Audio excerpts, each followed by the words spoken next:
Bonjour à tous. Tremblement de terre hier soir. Tout d'abord, un séisme de magnitude 3,2 sur l'échelle ouverte de Richter s'est produit vers 22 heures hier soir. On vous en parlait ce matin. L'épicentre était situé dans le massif des Aiguilles Rouges. Un tremblement de terre qui a fait trembler quelques meubles et objets sans faire de dégâts. La secousse a été ressentie au pays du Mont-Blanc, notamment à Cluses, Maglan, ainsi qu'en Vallée du Gifre et même sur Martigny en Suisse. Ouverture depuis ce matin, 9h, de la 2x2 voie de Saint-Sergue entre le carrefour des Chasseurs et Machy. Le tronçon de 7 km de long est inauguré donc ce jour avec 6 mois d'avance. Des travaux qui auront coûté près de 62 millions d'euros. Ouverture donc depuis ce matin, 9h. Revirement pour les bouquetins du Bargy, ils ne seront finalement pas abattus massivement pour lutter contre la brucellose. C'est la ministre de l'écologie, Ségolène Royal, qui en a décidé ainsi après l'avis rendu jeudi par le Conseil national de protection de la nature, qui s'est prononcé contre l'abattage total. La ministre a demandé à ce qu'un protocole d'éradication soit revu. Ce nouveau protocole sera connu début décembre. Et ce revirement de situation pour les bouquetins n'a bien évidemment pas manqué de faire réagir. Les agriculteurs jugent ce revirement inadmissible, estimant que le gouvernement a reculé sous la pression des écologistes. Selon la FDSE, la seule solution possible reste l'assainissement du massif du Bargy.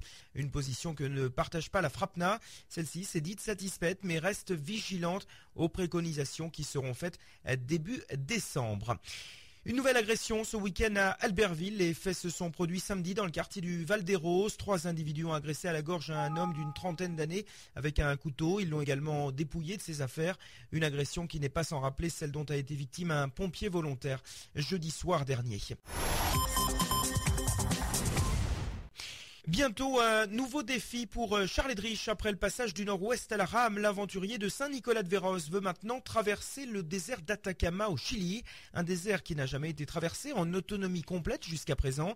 C'est donc ce que va tenter de réaliser l'aventurier en compagnie de Sylvain Bazin, athlète de haut niveau. Ce type d'expédition, bien sûr, se prépare. On écoute Charles Edrich. C'est le désert le plus aride du monde, donc il faut arriver à faire 2 fois 500 km en autonomie complète.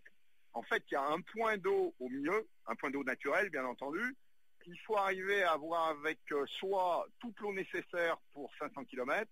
Donc, on part chacun avec un chariot de plus de 120 kg, contenant principalement de l'eau. Donc, 80 litres d'eau, plus évidemment de la nourriture et le matériel. Au-delà de l'eau qu'on emmène, on recycle nos urines. C'est-à-dire, on les distille précisément. La technique, c'est 2 bouteilles qu'on met à l'horizontale, une dans laquelle on met de l'urine, qu'on laisse au soleil, donc l'urine s'évapore et vient se condenser dans la deuxième bouteille qu'on a laissée sous le sable. Donc elle est plus froide et elle vient c'est le système en fait de l'alambic. Et des techniques de survie surprenantes alliées à une bonne préparation physique et mentale. Tout est étudié pour que Charles Edrich et son ami Sylvain Bazin aillent au bout de l'aventure. Départ prévu le 28 mars prochain. Du sport avec du hockey sur glace, festival de bus samedi soir à Chamonix et large victoire des Chamois, 9-2 face à Lyon lors de la 11e journée de Ligue Magnus. Une victoire qui permet ainsi à Chamonix de conserver la 2e place du classement avec 2 points d'avance sur Épinal, 3e. Et puis toujours en hockey sur glace, Mont-Blanc se déplaçait à Cholet samedi soir pour le compte de la 12e journée de Division 1. Eh bien, l'Entente Saint-Gervais-Megève l'emporte 6-3 au classement. Mont-Blanc occupe la 8e position.